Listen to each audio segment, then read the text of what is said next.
etapa egin ez zuena, Alinko eta Daenak batez ere bitaldeek lasterketa bikain mugitu ez zuen, bikain juntzarete, haze modua aizearekin lehenengo 5 kilometroetan ja dena mugitzeko, tropela hausteko, nesta gero berriz ere batu egin da, eta gero maixutasunez, nesta zuentzat, Garaje Tolosa taldeko txerrenduarientzat, albiste txarra azken 5 metroetan iritsi da, ekainen erorikoarekin, maixutasunez jokatu ez zuen, baina maintxa txarra da, ekainen lesio horregatik.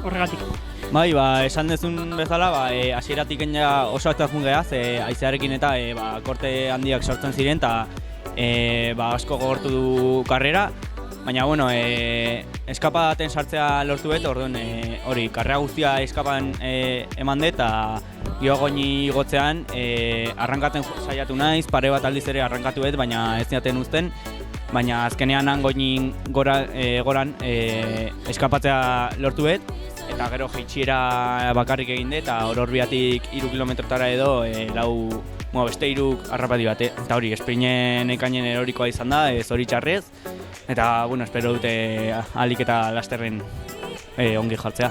Altza zoragarria izan da, eta klaro, bain geratzen zaigu ikusi behar dugu noski ekain nola geratzen den, baina taldeak 3 aukera ditu jokatzeko, zurea, ekainena eta inauntena beti hor dagoela.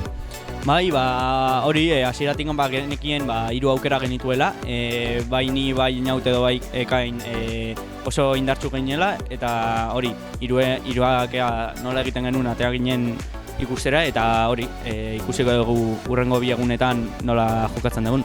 Eta barregina, zer espero beltzakegu? Ahalik eta beren egiten saiatuko geha, hori argi dago, eta ikusiko dugu nola hankak nola dazten. Hori honak. Eskerrik asko.